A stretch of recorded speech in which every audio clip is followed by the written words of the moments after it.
I need to count the words in the story I just provided. Let me check the word count. The story I wrote contains approximately 5,800 words, which is significantly less than the required minimum of 21,000 words. You're absolutely right. I did not write enough. Let me continue and expand the story to meet the 21,000 word requirement. I'll add much more detail, deeper flashbacks, more character development, and expand each section significantly. Let me continue writing to reach the full length. The kid behind the counter looked at her worn sneakers first, then the frayed hem of her jeans, then the backpack with duct tape holding one strap together. He didn't look at her face. Not once. He just said, "You can leave now." His name was Derek Richardson, 42 years old, manager of Harmon Strings in Nashville, the kind of music store where the carpet was so thick your footsteps made no sound, and the instruments sat behind glass like artifacts in a museum. He wore a suit without a tie, and his hair was combed with the precision of someone terrified of appearing unkempt, the kind of man who judged your worth by looking at your shoes. Alia Williams was 18 years old. It was a Tuesday in October 2024. She had crossed 4 states by Greyhound bus to get to that store.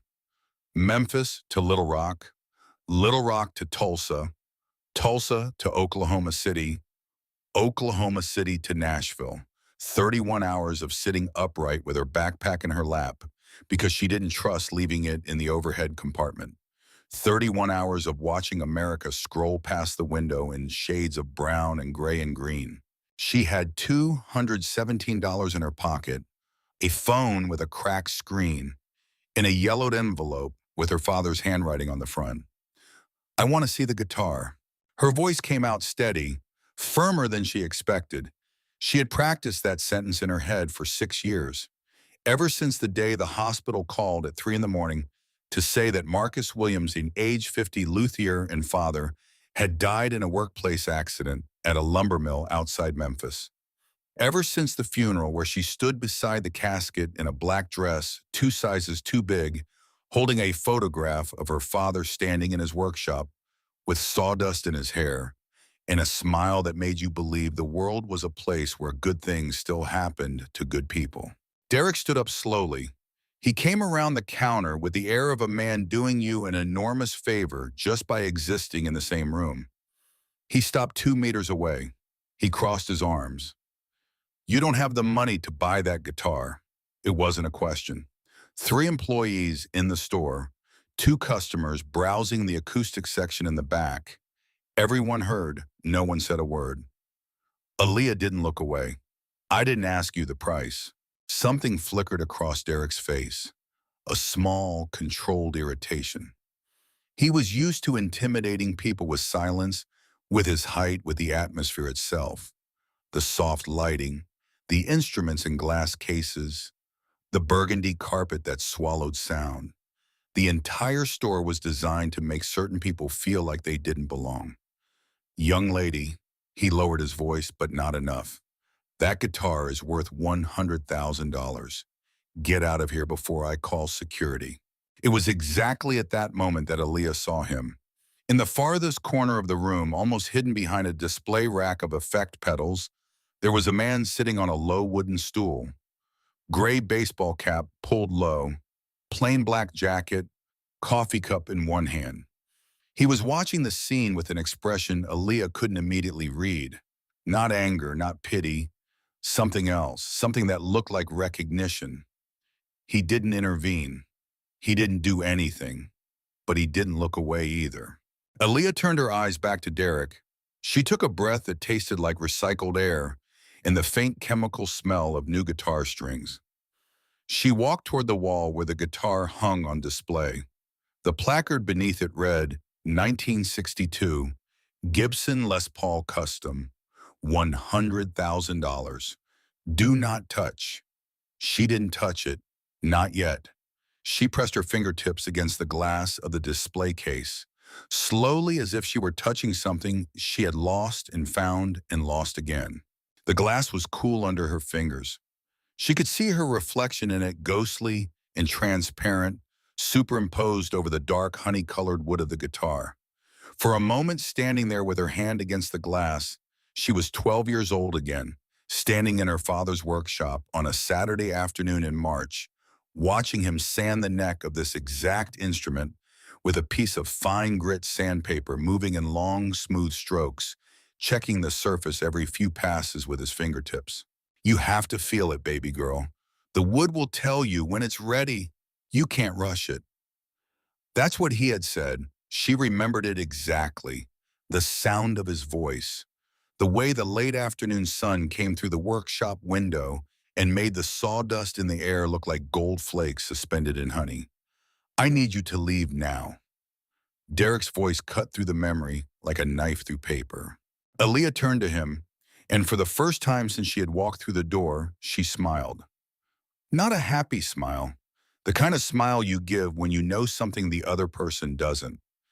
Do you know the name of the luthier who built this guitar? Derek didn't answer. I knew you wouldn't. She opened her backpack. The zipper stuck halfway, and she had to work it carefully to get it the rest of the way. She took out the yellowed envelope folded in half, creased from being carried in a dozen different pockets over the course of 6 years. The paper was soft now, almost fabric-like from being handled so many times. She placed it on the counter without another word. No one in the store understood what was happening.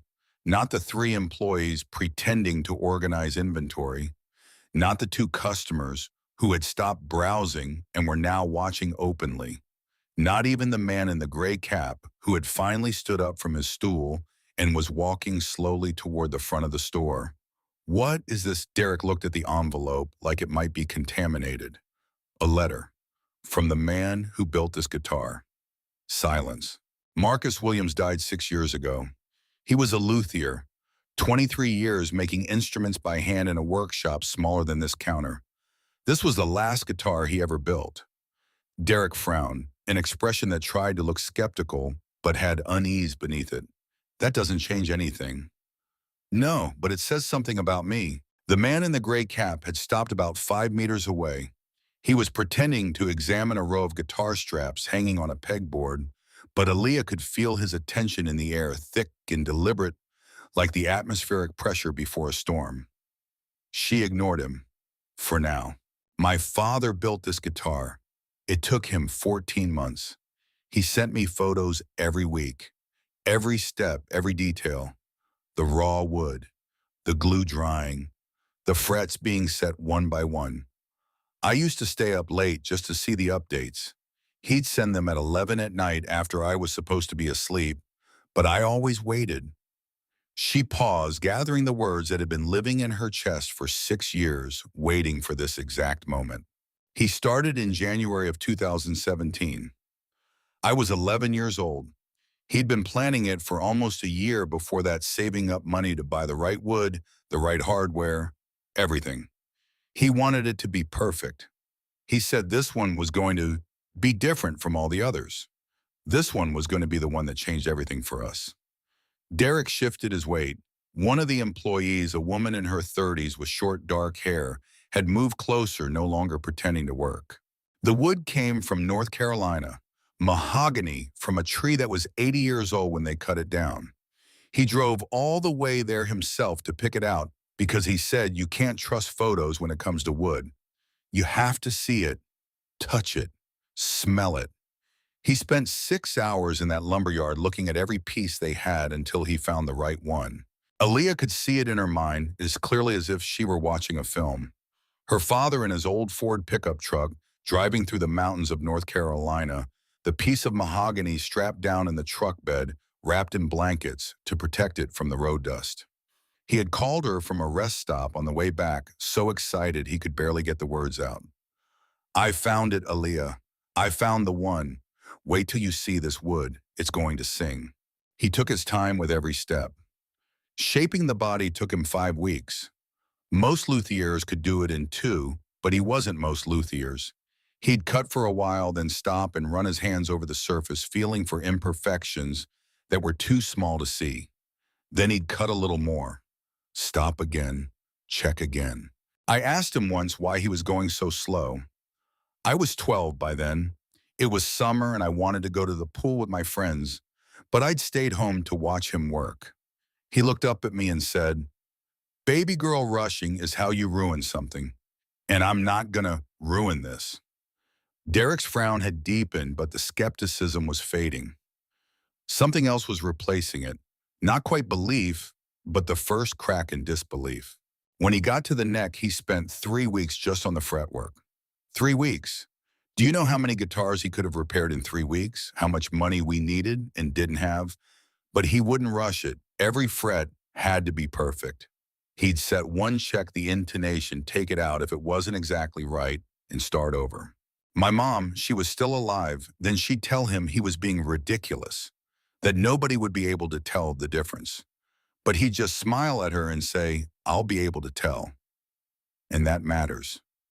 Aaliyah's voice caught slightly. She cleared her throat. Mom died the next year. Cancer, ovarian. By the time they found it, it was too late. She went fast. 4 months from diagnosis to funeral. And the whole time Dad kept working on that guitar. People thought it was strange, thought he should be spending more time with her. But she's the one who told him to keep going. She said, Marcus, you finish that guitar. You finish it for Aaliyah. Because when I'm gone, you two are going to need something to hold on to. The store was completely silent now. Even the background music that had been playing softly through the overhead speakers seemed to have stopped, though Aaliyah knew that was impossible. He finished it in March of 2018, 2 months after Mom died. I was 12. He sent me the last photo on a Thursday night. Just the guitar laid out on a black cloth in the workshop with all the tools he'd used arranged around it like it was some kind of ceremony.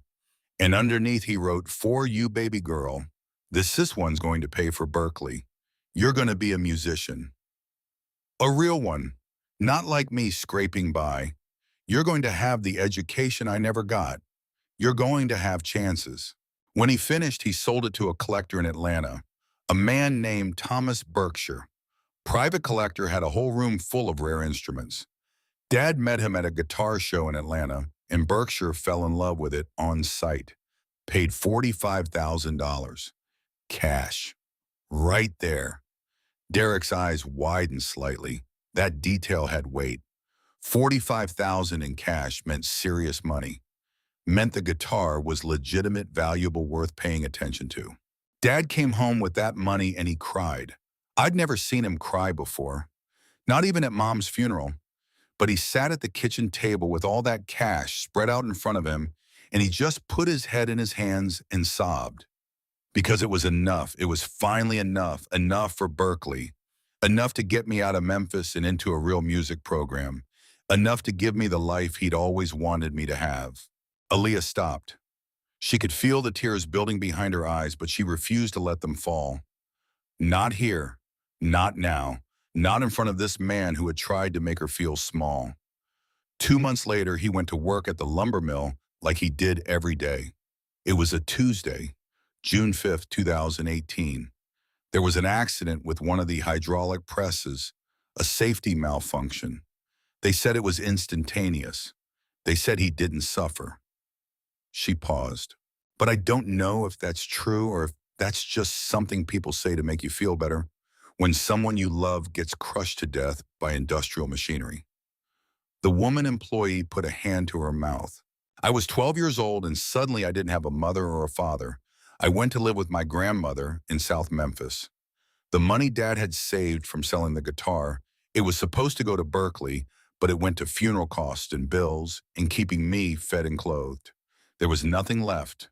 No college fund, no music school, nothing. Derek was very still now. But I had the photos. All those photos he'd sent me over 14 months. And I had the letter he'd written me, the one in this envelope that he'd given me the day he finished the guitar.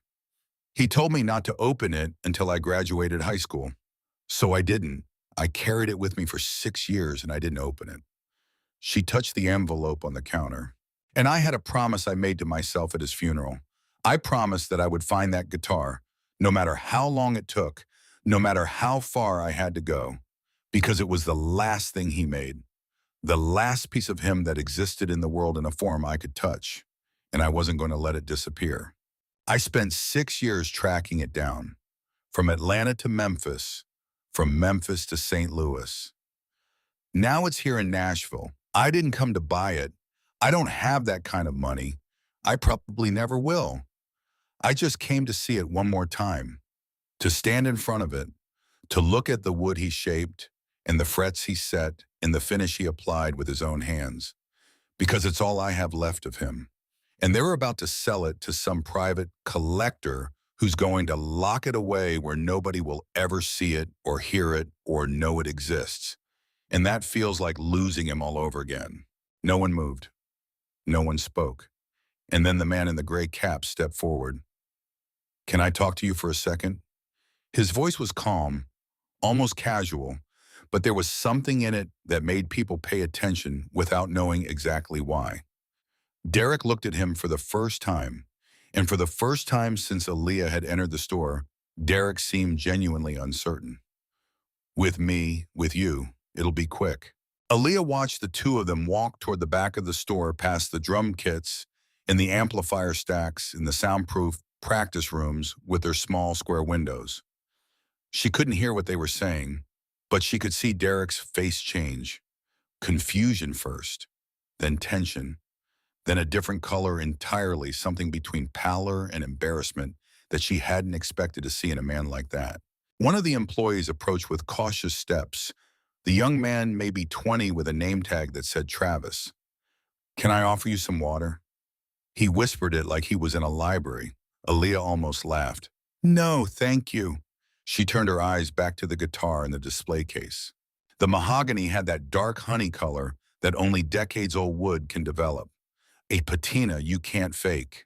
She knew every inch of that guitar from the photos her father had sent. The subtle flame pattern in the wood grain on the top. The way the binding met the body at exactly 90 degrees because her father had spent hours getting that joint perfect.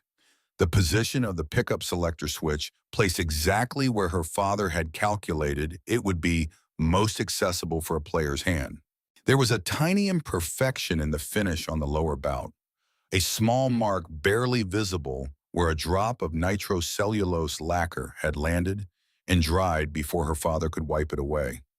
He had sent her a photo of that too, with a message that said, "Even perfection has flaws. That's how you know it's real." She could see that mark from where she stood. It was still there, right where it had always been. Travis cleared his throat softly. "I'm sorry about what happened, what he said to you. That wasn't right." Aaliyah looked at him. He was young, younger than he'd seemed at first. Probably fresh out of college, working retail to pay off student loans, trying to figure out what to do with his life. "It's okay." It's not, though. He does that sometimes. To people who don't look like they can afford anything. "It's not okay." Travis looked like he wanted to say more, but didn't know how. Aaliyah saved him the trouble. "How long have you worked here? 8 months. Do you play guitar?" "Yeah." "Not well, but I'm learning." "What kind of guitar do you have?" "A Squier Stratocaster. The cheap kind. But it's mine, you know. I bought it with my own money." Aaliyah smiled, a real smile this time. "That's the best kind." At the back of the store, Derek Richardson had come to a complete standstill. And there was something in his body language, in the slope of his shoulders, in the way his hands hung at his sides, that looked like the posture of someone receiving news that changes the magnitude of a mistake they thought was small. The man in the gray cap was named Elijah Stone. Not that anyone in the store would have recognized him. He had spent the last 5 years carefully avoiding cameras, turning down red carpet events, giving almost no interviews. But anyone who truly loved the guitar, who understood what it meant to make an instrument sing, knew the name. 5 Grammy Awards. A career that critics described as a private conversation between a man and his instrument. 47 years old, born on Beale Street in Memphis, he had played on stages across 3 continents before quietly retiring from public life 2 years ago. He had come to Nashville that week for a recording session. Nothing fancy, just some session work for a friend's album. He had stopped by Harmon Strings because he needed a new set of strings, and it was the only music store he knew in town. He'd been sitting in the corner for 20 minutes drinking coffee and watching people browse when Aaliyah walked in. He saw Derek look at her shoes, saw the contempt flicker across his face, and something in Elijah went very still. He had seen that look before, many times in many places. The look that said, "You don't belong here." The look that measured your worth by the cost of your clothes and the color of your skin and decided you weren't worth the effort of basic human decency. So he watched and he listened. And when Aaliyah told her story, every word of it, Elijah Stone knew exactly who she was talking about because Marcus Williams had built him a guitar in 2010. Aaliyah knew who Elijah was because her father had talked about him. It had been a Saturday afternoon in November of 2010. Aaliyah was 4 years old. She was sitting at the kitchen table coloring with crayons while her mother made dinner and her father talked on the phone in the next room. She could hear his voice animated in a way that was unusual for him. Marcus Williams was not an animated man. He was quiet, careful, deliberate in everything he did. But that day he was excited. When he hung up the phone, he came into the kitchen and picked Aaliyah up and spun her around until she shrieked with laughter. "What's gotten into you?" That was her mother smiling, wiping her hands on a dish towel. "Elijah Stone just asked me to build him a guitar." Who Elijah Stone? The Elijah Stone. Aaliyah's mother didn't know who that was, but she could tell it mattered. "He's a guitarist, one of the best in the world, and he wants me to build him a custom guitar." Me. He said he heard about my work from someone in Memphis, said he wanted something special, something nobody else has. Her father sat down at the kitchen table, still holding Aaliyah on his lap. This could change everything. If Elijah Stone plays one of my guitars, if people see that, if they know, it could change everything. And it had. Not in the way her father had hoped, not with sudden fame or recognition or a flood of orders from famous musicians, but Elijah had paid $30,000 for that guitar. $30,000 that kept the lights on and the mortgage paid and Aaliyah in school clothes for 2 years. And Elijah had kept the guitar, had played it on 3 albums, had never said publicly who built it because Marcus had asked him not to, had asked him to keep it quiet because Marcus didn't want the attention, didn't want people making a fuss, just wanted to do the work. But Elijah remembered. And when he heard Aaliyah say her father's name in a music store in Nashville, he remembered everything. He walked over to Derek Richardson with the calm of a man who has nothing to prove and nothing to lose. "You need to hear something." Derek looked confused. "I'm sorry, do I know you know? But you need to hear this anyway." Elijah kept his voice low, conversational. The kind of tone you use when you're sharing information, not making threats. "That girl's father built me a guitar 14 years ago. I still play it. I've recorded 3 albums with it. It's one of the finest instruments I've ever owned, and I've owned a lot of instruments." Marcus Williams was a master luthier. Self-taught, never got the recognition he deserved because people like you wouldn't give him the time of day. But he was brilliant. And that guitar she's talking about, the one you have in that case over there, that's his masterpiece. Derek started to say something, but Elijah held up a hand. "I'm not finished. That girl spent 6 years tracking down her father's last piece of work. 6 years. Do you understand what that means? Do you have any idea what kind of love that takes? What kind of determination?" And you looked at her shoes and decided she wasn't worth your respect. Derek's face had gone from pale to flushed. "I didn't know. You didn't ask." Elijah let that sit for a moment. "Here's what's going to happen. You're going to go back out there. You're going to apologize. And you're going to let her see that guitar. Because if you don't, I'm going to walk out of this store and I'm going to make one phone call. Just one. And by tomorrow morning, every musician in Nashville is going to know that Harmon Strings treats people like garbage based on what they're wearing. And your business is going to dry up so fast you'll think you imagined it. I could call the police." "You could. And I could post a video on my social media. I have 4 million followers." "How many do you have?" Derek said nothing. "That's what I thought. Now go apologize." Derek returned alone. His face had that specific look of a man who has just heard something he didn't want to hear, and is still trying to process whether it's real. He stopped in front of Aaliyah. He was silent for a moment that stretched longer than it should have. I need to check the instrument's documentation. Go ahead. That was Elijah coming up from behind his voice, even and unbothered. Aaliyah looked him straight in the face for the first time. He was taller than she had expected, broad shoulders, hands that looked like they'd spent decades playing guitar. There were calluses on 3 fingers of his left hand, the kind that never go away, that become a permanent part of the skin. Again, after decades of pressing steel strings against fretboards, he held out his hand. Elijah, I know who you are. Aaliyah shook his hand anyway. His grip was firm but not aggressive. Aaliyah, Marcus's daughter. It wasn't a question. She stopped breathing for half a second. Did you know him? He built my first custom guitar. Not this one, a different one. 2010, tobacco sunburst finish, rosewood fretboard. I still have it. I still play it. Something opened up slowly inside Aaliyah's chest. She kept her face still, but her eyes were filling. He never told me. He was humble like that. Didn't want to make a big deal out of anything. Just wanted to do the work. A pause. I heard about the accident. I'm sorry. I wanted to come to the funeral, but I didn't know when it was. By the time I found out, it was too late. It's okay. It's not. But thank you for saying so. They fell into silence, not an uncomfortable silence. The kind people who share a loss sometimes create. A stillness that acknowledges something without trying to fix it. Derek returned, too quickly to have actually checked anything meaningful. He was carrying a folder, dark blue, the kind with the clear plastic sleeve on the front for documents. There are some provenance issues with the instrument we need to review. What issues? Aaliyah's voice was flat. It's routine, just paperwork. Derek. She said his name like a period at the end of a sentence. What issues? He looked at her, and then for the first time that afternoon, he looked at her as if she were a person.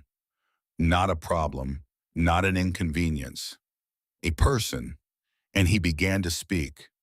What Aaliyah discovered in the next 7 minutes turned everything she thought she knew about that visit completely upside down. When Marcus Williams sold the guitar in April of 2018 to the collector in Atlanta, Thomas Berkshire, the sales contract included a clause, a specific legal clause that Marcus had insisted on including because he had learned enough about the market for rare instruments to know what he needed to protect himself from. The clause was straightforward. In any future resale of the instrument, Aaliyah Williams, daughter of the luthier, had the right of first refusal, first to be notified, first to buy at the same price offered to any other buyer. Marcus had learned about this kind of clause from a lawyer he'd met at a guitar show. The lawyer played guitar as a hobby and had struck up a conversation with Marcus about the instruments he built. When Marcus mentioned he was planning to sell the Les Paul to fund his daughter's education, the lawyer had suggested adding the clause. Just in case, the lawyer had said, "You never know what might happen. If something happens to you, this makes sure your daughter has a legal claim to the instrument. It protects her." Marcus had thanked him and thought it was probably unnecessary, but he'd added it anyway, because that's the kind of man he was. Careful, thorough, always thinking 3 steps ahead. The guitar had passed through 3 different owners since 2018. Thomas Berkshire in Atlanta had kept it for 8 months before selling it to a dealer in Memphis named Frank Holloway. Frank had kept it for nearly a year before selling it to a retired doctor in St. Louis named Robert Chen. And Robert Chen had owned it for almost 3 years before selling it to Harmon Strings 4 months ago. The clause had been ignored in all 3 transactions. Not accidentally, not through oversight, deliberately ignored. Because each seller knew that if they notified Aaliyah Williams, if they gave her the chance to exercise her right of first refusal, they might lose the sale. They might have to sell to her for less than market value. They might have to deal with paperwork and lawyers and complications. So they had simply pretended the clause didn't exist. Harmon Strings had acquired the instrument from Robert Chen for $78,000. The provenance documents were all there. The original bill of sale from Marcus to Thomas Berkshire. the subsequent sales records. And right there in the original contract in black ink on white paper, the clause. Derek had seen it when they acquired the Guider. He had read it. He had understood what it meant. And he had made a decision. The decision was to sell quickly to a private buyer before anyone asked questions. Before Aaliyah Williams, wherever she was, whatever she was doing, had a chance to find out the guitar was for sale. Aaliyah looked at Derek without blinking. You knew. It wasn't a question. Derek didn't answer, but the silence was a full confession. Elijah stood quietly beside her.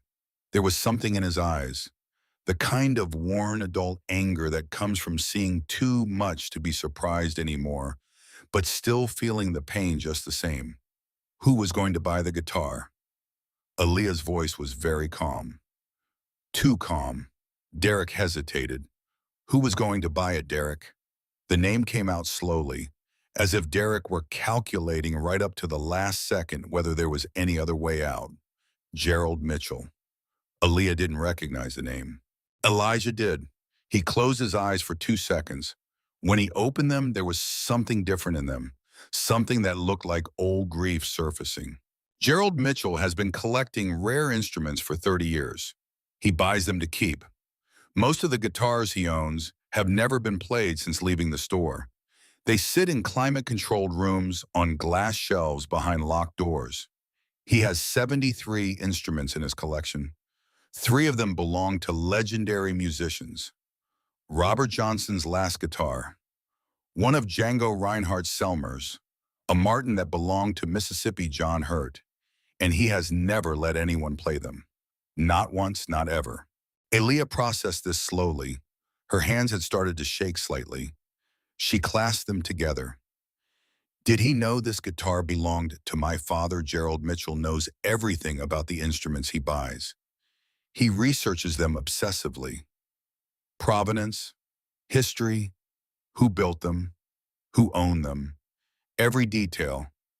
A pause, and about the luthiers who build them. What Elijah didn't say out loud, but what Aaliyah understood completely was this. Gerald Mitchell had sought out this guitar specifically because he knew about the clause. He knew about Aaliyah.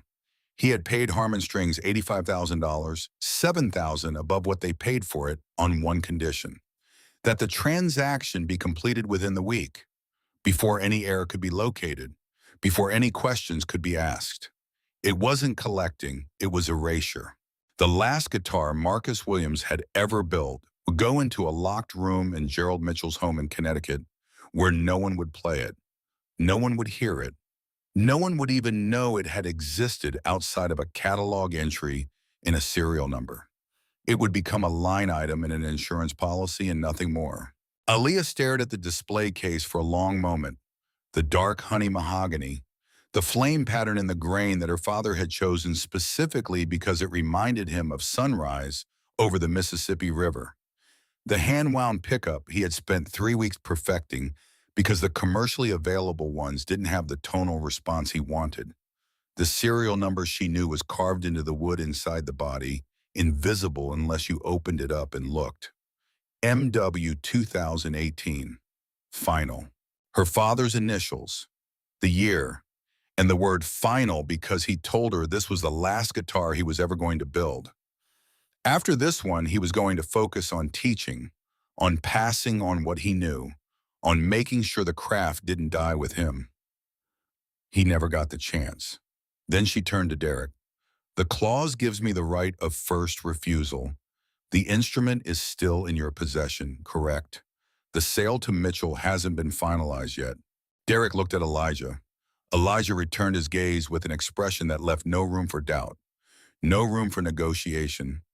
Just a simple fact stated silently between 2 men, one of whom had power and one of whom was desperately realizing he had none.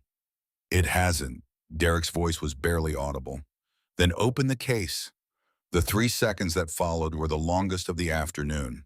Derek walked over to the glass display. His hands were shaking slightly. He pulled a small key from his pocket, the kind of key that opens expensive locks, security locks, the kind museums use. He unlocked the case. The glass door swung open on hinges so well oiled they made no sound at all. Aaliyah held out her hands. The guitar was lighter than she had expected. Hollow body guitars always were, but it felt substantial. It felt real. It felt like something that had been made by human hands with human care and human love. She could smell it, the faint scent of old wood and nitrocellulose lacquer, the smell that had filled her father's workshop for as long as she could remember, the smell that meant home. Her hands found the neck automatically. Her left hand wrapped around it with her thumb on the back fingers curving naturally over the fretboard. Her right hand hovered over the strings. She could feel the calluses on her fingertips from 6 years of playing every day, teaching herself, practicing until her fingers bled and then practicing more. Because it was all she had left of her father. The music, the thing he had tried to teach her, the thing he had loved more than almost anything except her. She sat down on the wooden stool where Elijah had been sitting. She positioned the instrument across her lap. The weight settled into her thighs. The neck rested against her left palm exactly the way it was supposed to, and she played. It wasn't a test chord. It wasn't tentative or uncertain. It was as if her fingers knew before her conscious mind decided. Muscle memory from a lifetime of watching her father's hands learning without realizing she was learning. The sound that came from that guitar filled the entire store. It was bigger than she expected, fuller, richer, the kind of sound that doesn't just come from wood and strings, but from something deeper, from the care that went into choosing every piece, from the hours spent shaping and sanding and finishing, from the love that a father poured into a piece of wood because he wanted to give his daughter a future. One of the employees stopped what he was doing mid-motion. Travis, the young man who had offered her water, stood with his mouth open. The two customers at the back of the store had their phones out now, filming. Derek Richardson leaned against the empty display case and didn't say a word. And Elijah Stone, who had heard the best guitars in the world played by the best guitarists in the world, who had played alongside legends and recorded with masters and spent his entire adult life in pursuit of the perfect tone, stood completely still for 45 seconds while Aaliyah played. He didn't blink, he didn't move, he didn't do anything but listen. Amazing Grace, the first song her father had taught her when she was 6 years old. Sitting on a stool just like this one in the workshop on a Saturday morning while her mother was at the grocery store and the house was quiet except for the sound of the guitar. Your fingers go here, baby girl. Press down firm, but not too hard. That's it. Now pluck this string. Hear that? That's a G. That's the sound of God smiling. She had laughed at that. God smiling. What a funny thing to say. But she understood now. She understood exactly what he meant. She played the melody slowly, each note deliberate, each phrase given room to breathe. This wasn't a performance. This wasn't about impressing anyone. This was about touching something her father had touched, hearing something her father had heard in his mind when he shaped this wood, completing a circle that had been broken 6 years ago when a hydraulic press malfunctioned and took him away from her forever. When she got to the chorus, her voice joined in, quiet at first, barely more than a whisper, then stronger. Amazing grace, how sweet the sound that saved a wretch like me. I once was lost, but now I'm found, was blind, but now I see. Her father used to sing it to her when she was little, when she had nightmares, when she was sick, when she was sad. He would sit on the edge of her bed with his guitar and sing until she fell asleep. His voice had been terrible, completely tone deaf. He couldn't carry a tune to save his life, but she had loved it anyway, because it was his. She played for 4 minutes. When she stopped, there was absolute silence. No one moved, no one spoke. The air in the store felt different, charged, like something important had just happened, and everyone knew it, even if they couldn't articulate what it was. One of the customers, a man in his 50s with gray hair and glasses, had tears running down his face. He didn't wipe them away. He just stood there holding his phone, the camera still recording, letting the tears fall. Elijah crouched down slightly to get to her eye level. Did your father teach you since I was 6? Aaliyah's voice sounded different, smaller, like it was coming from somewhere far away from some younger version of herself that still believed her father was invincible. He used to say that a well-made guitar carries the luthier's voice even when it's silent, that the instrument tells the story of the hands that made it. Elijah was quiet for a moment that lasted longer than seemed possible. He was right. Aaliyah's eyes stung. She didn't break down, but she came very close. Closer than she'd come in years, not since the funeral, not since the day they lowered her father's casket into the ground, and she had to turn away because she couldn't watch them cover him with dirt. She blinked rapidly, took a breath, steadied herself. Elijah straightened up. He turned to Derek. You need to make some phone calls. Derek nodded. He looked like a man who had just watched his entire understanding of a situation flip upside down and wasn't quite sure how to process it. He walked toward the back office without another word. Travis approached carefully. That was beautiful. I've never heard anyone play like that. Aaliyah looked at him. She managed a small smile. Thank you. Can I ask you something? Sure. How did you learn to play like that? Did you study somewhere? My father taught me. In his workshop. On Saturday mornings. That's all. Travis shook his head slowly. That's not all. That's everything. The video went live that night. The customer with the gray hair and glasses, whose name was Stephen Mitchell, no relation to Gerald, posted it to Twitter at 6:47 in the evening. He had been in Harmon Strings to buy a new capo. He had watched the entire interaction from the moment Aaliyah walked in. He had filmed the last 4 minutes on his phone.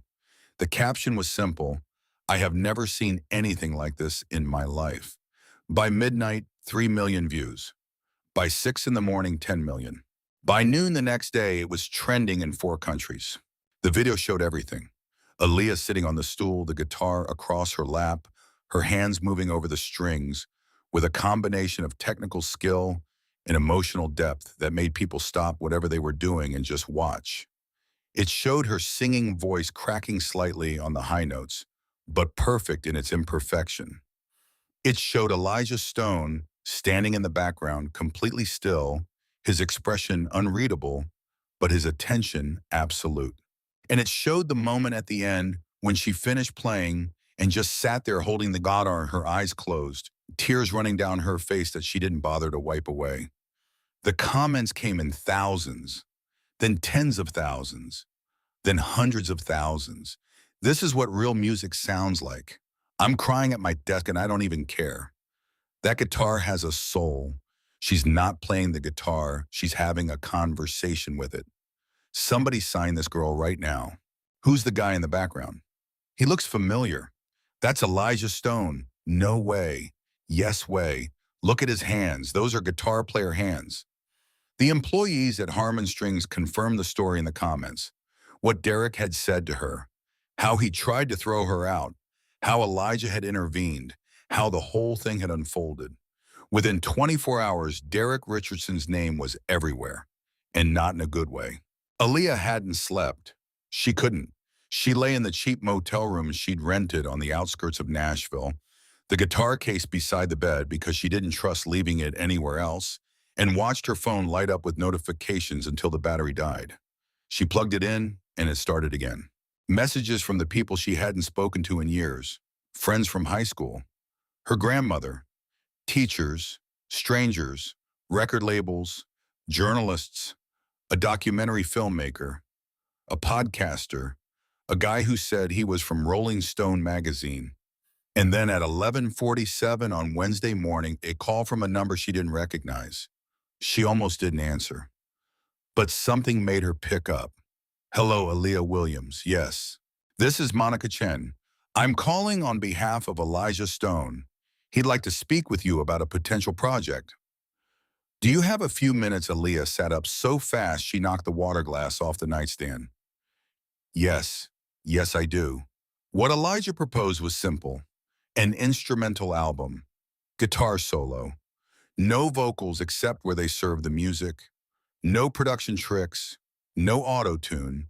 No drum machines. just her hands and the sound of the instrument her father had built. The title would be her father's name, Marcus. It would be recorded at Royal Studios in Memphis, the same studio where Al Green recorded Let's Stay Together, where High Records had been born, where some of the most important soul music in American history had been made. Elijah would produce, but only if she wanted him to. This was her album, her story, her father's legacy. He was just there to help. Aaliyah said yes before he finished explaining. But before any of that could happen, there was still one matter to resolve: the guitar. Aaliyah contacted a lawyer the morning after the video went viral, a woman named Patricia Holloway who specialized in intellectual property and estate law. Patricia watched the video. She read the original sales contract. She reviewed the subsequent transactions, and she called Aaliyah back within 48 hours. You have a case, a strong one. That clause is legally binding. It should have been honored in every single resale. The fact that it wasn't means each seller violated the terms. You have grounds to contest the current ownership. What does that mean? It means we can force Harmon Strings to sell you the gifts at the same price they paid for it, $78,000.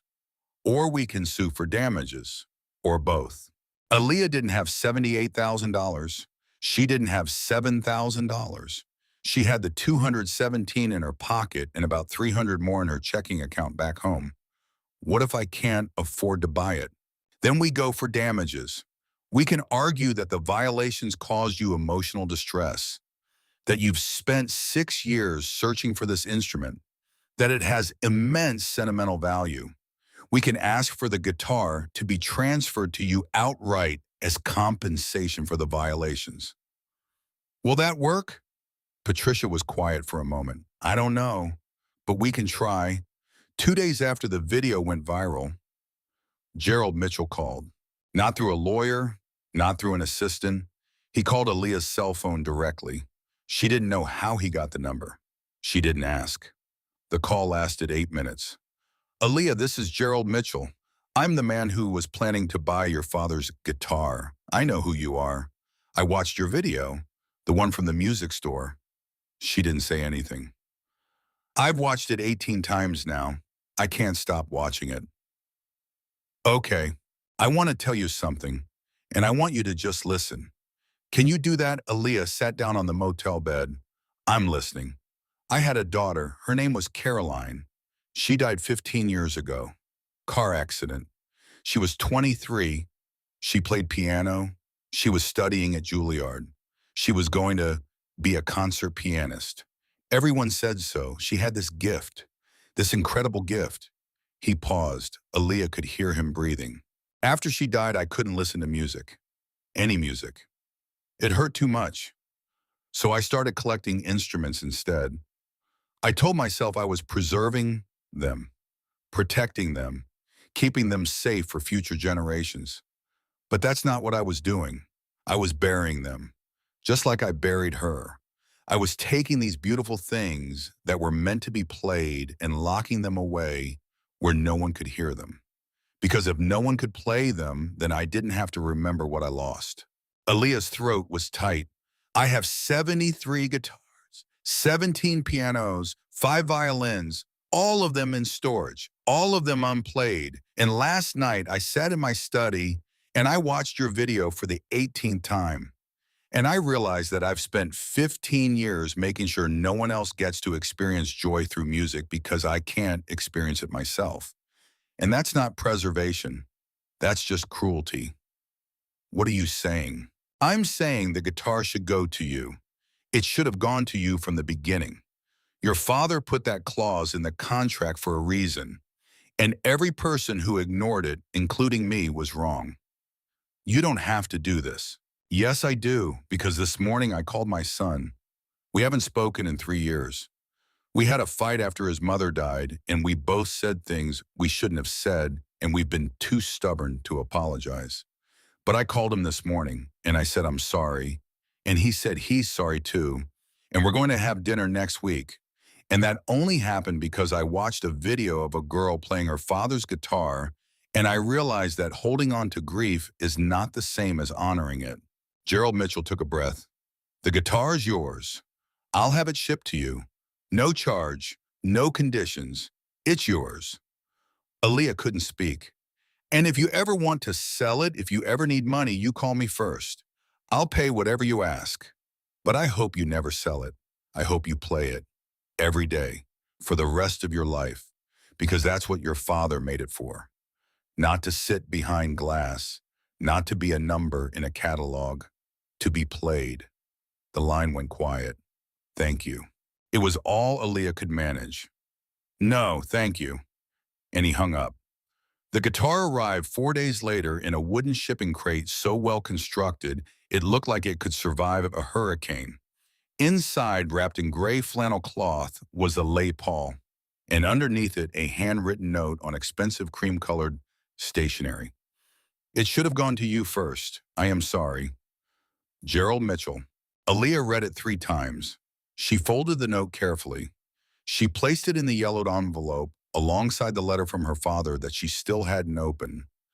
She would open it eventually, but not yet, not until the time was right. Derek Richardson was fired on Thursday. Not because Carol Harmon wanted to fire him. She didn't enjoy firing people. But her daughter Emily had seen the video on Instagram. Emily had called her mother crying furious, ashamed to be associated with a business that treated people that way. Mom, this is who we are now. This is what Harmon Strings means. A place where they throw girls out for wearing the wrong shoes. Carol was 71 years old. She had built Harmon Strings over 40 years, from a small repair shop into one of the most respected music stores in the South. She had a reputation, and Derek Richardson had just set fire to it. She called him into her office on Thursday afternoon. You're done, Pan. Derek tried to argue, tried to explain, tried to say it was all a misunderstanding. Carol held up her hand. I watched the video, I read the comments. I know exactly what happened. You judged that girl based on her appearance. You dismissed her. You tried to humiliate her. And you violated a legal contract to make a sale that would have benefited you personally. You're done. Derek left without cleaning out his desk. Carol closed the store for an entire day. She met with every employee. She explained what had happened. She apologized on behalf of the business. She revised every customer service protocol. And when she reopened on Saturday morning, there was a new sign on the door. Everyone is welcome here. Simple, clear, non-negotiable. Travis read the sign when he came in for his shift. He smiled. It was about time. Recording the album took 6 months. Royal Studios in Memphis was exactly what Aaliyah had imagined. Old hardwood floors, vintage equipment, walls that had soaked up decades of music and still hummed with it. You could feel it when you walked in. The history, the weight of every great song that had been born in those rooms. The engineer was a man named Lawrence Hodges, 74 years old. He had worked on Al Green's records, on Ann Peebles, on O.V. Wright. He knew more about capturing the sound of a guitar than anyone Aaliyah had ever met. He also knew her father. I remember Marcus Williams. He came in here once, must have been 2012 or so. Wanted to talk to me about tone, about how to get a guitar to sound warm without losing the high end. We talked for 3 hours. He was a good man, a real student of the craft. Lawrence cried when Aaliyah told him what she was doing. He's going to be so proud of you. I hope so. I know so. The album was 12 tracks. South Memphis Morning, a fingerstyle piece that captured the feeling of waking up early in a neighborhood that's seen hard times but refuses to give up. Slow, deliberate, hopeful in a way that doesn't deny pain but doesn't surrender to it either. Sawdust and Dreams, faster, more rhythmic, the sound of work, of hands shaping wood, of believing that if you just keep going, keep trying, something beautiful will emerge. Rejection Letter, the saddest track on the album. Dissonant chords, notes that don't quite resolve. The feeling of being told you're not good enough. of doors closing, of dreams deferred. First guitar, a celebration, complex fingerpicking, cascading arpeggios, the joy of creation, of making something from nothing, of holding it in your hands and knowing you did that. You made that. Elijah's Visit, a duet. Aaliyah played the Les Paul. Elijah played the guitar Marcus had built for him in 2010. The two instruments in conversation, call and response, one voice answering another across 14 years of time. For Aaliyah, the centerpiece of the album, slow, gentle, a lullaby, the sound of a father's love translated into wooden strings, 7 minutes long, no rush, just patience, just care, just the feeling of being held by someone who would protect you from anything if they could.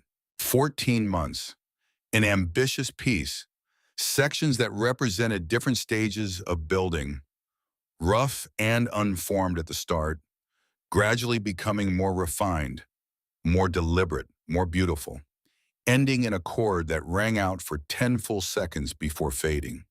The last photo, bittersweet, a melody that smiled through sadness, the feeling of finishing something, knowing you might never finish anything that good again. Pride and melancholy wrapped together so tightly you couldn't separate them. 6 years, 4 states, a journey. Different sections for different cities, Atlanta, Memphis, St. Louis, Nashville. Each with its own character, each with its own challenges, but all moving forward, all searching. Nashville Rain, the moment of recognition, of finding what you'd lost, of standing in front of it and knowing it was real. Quiet at first, then building, then overwhelming. Hidden message, based on the inscription inside the guitar. For Aaliyah, play this with joy. Dad, a piece that started sad and ended happy, that moved from grief to gratitude, from loss to love. Amazing Grace, the final track, the traditional melody with Aaliyah's variations, slower than most versions, more space between the notes, and at the very end a spoken word section, just Aaliyah's voice, no music. My father's name was Marcus Williams. He built guitars by hand for 23 years. He never got famous, he never got rich, but he built beautiful things, and he loved me, and I loved him, and that matters. That's what this album is about. Love that doesn't end just because someone does. Love that lives in the things they made, in the skills they taught, in the time they spent. This is for him. All of it. Everything. The album was released in April of 2026. 18 months after the video went viral, it entered the top 10 in 23 countries. In the first week alone, it sold 200,000 copies. Critics called it a masterpiece, a revelation, a meditation on grief and love and the permanence of art. One review in the New York Times said it better than the rest. Marcus is not just an album, it's an act of resurrection. Aaliyah Williams has taken the last work of her father's hands and breathed life into it in a way that honors both the man and the craft. This is what music is supposed to do. Remind us that we are not alone, that love survives death, that beauty is still possible even after loss.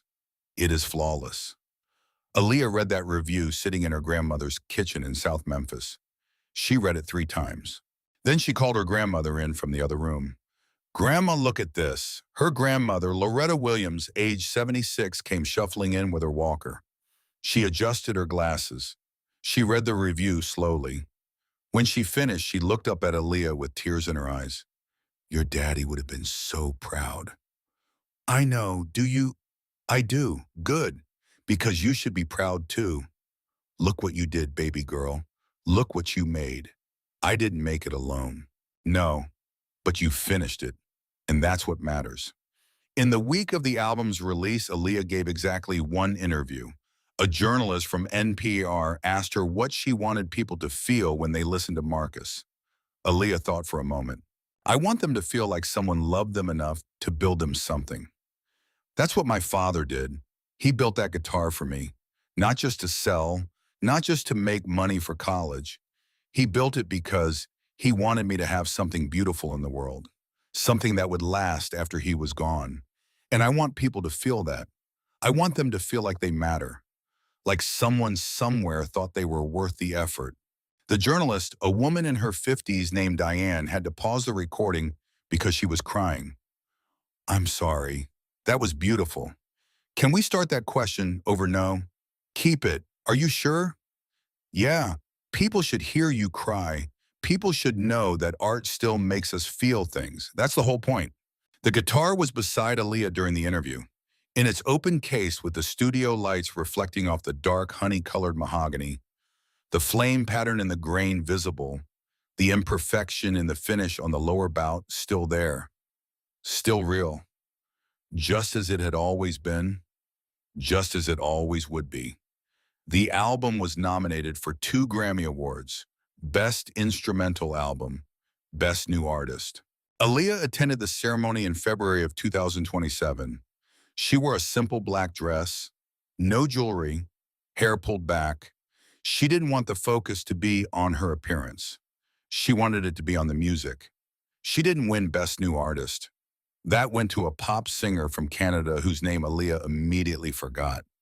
But when they announced Best Instrumental Album, when they said her name, when they called Marcus, Aaliyah stood up slowly. Elijah was sitting 2 seats away. He was the first one on his feet applauding. She walked to the stage, took the gramophone statue from the presenter, stood at the microphone, and froze. 3,000 people staring at her, cameras broadcasting to millions. This was the moment where she was supposed to say something profound, something memorable, something that would be quoted in articles for years. But all she could think about was her father, standing in his workshop, holding a piece of sandpaper, looking at her with sawdust in his hair. You have to feel it, baby girl.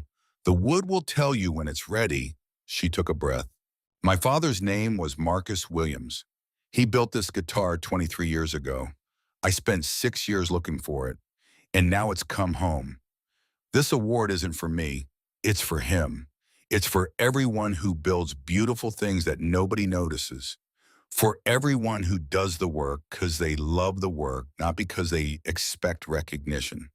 For everyone who believes that craft matters, that care matters, that love matters even when the person you love is gone. Thank you. She walked off the stage. Later, during the In Memoriam segment, when her father's name appeared on the massive screen above the stage, alongside photos of other musicians and industry professionals who had died, Aaliyah stood, and 3,000 people stood with her.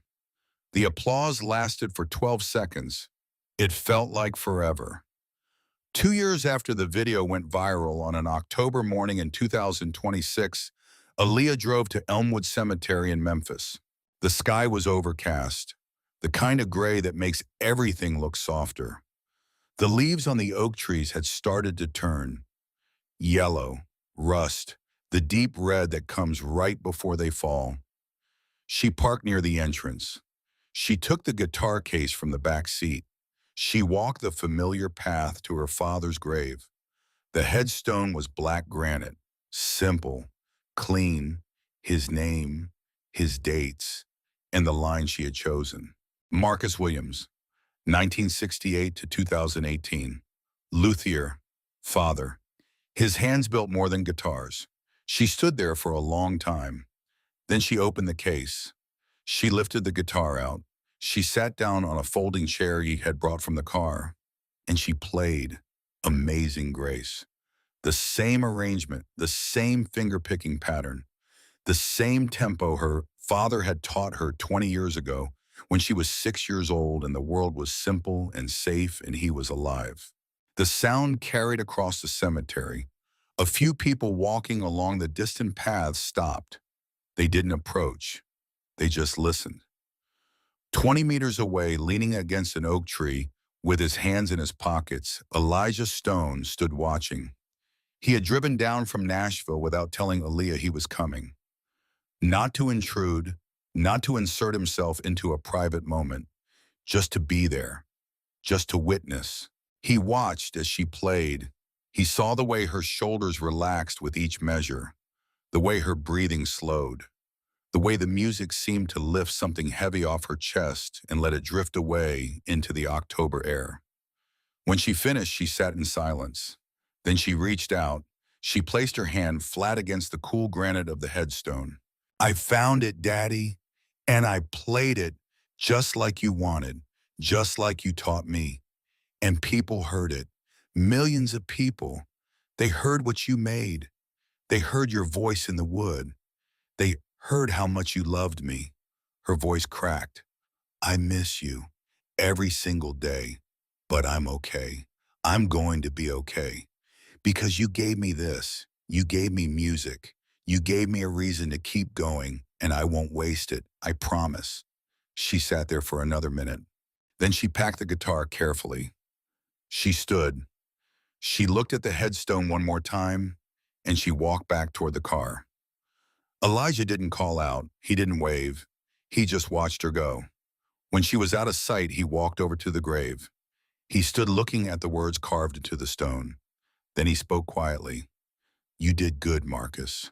She's extraordinary. You should be proud. He nodded once, as if Marcus were standing right there, and then he turned and walked away.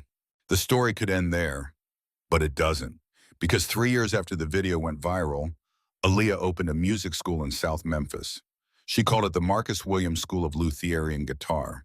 It was small, just one building, 4 classrooms, a workshop, 20 students in the first year.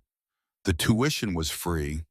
Aaliyah funded it with money from the album, from touring, from licensing deals, from people who wanted to support what she was building. The students were kids from the neighborhood, kids who couldn't afford private lessons, kids who looked like her, kids whose parents worked 2 jobs and still couldn't make ends meet. She taught them how to play guitar, and she taught them how to build them, because that's what her father would have wanted. On the wall in the main classroom, there was a framed photograph. Marcus Williams in his workshop, holding the Les Paul, smiling. Underneath it, a plaque. For everyone who builds beautiful things. For everyone who believes that craft matters. For everyone who knows that love doesn't end just because someone does. The students asked about the photo sometimes. Who is that? My father. What did he do? He built guitars. By hand. For 23 years. He never got famous. But he was the best luthier I ever knew. Did he teach you everything I know, and now you're teaching us? That's right. Why? Because beautiful things should be shared. Because knowledge should be passed on.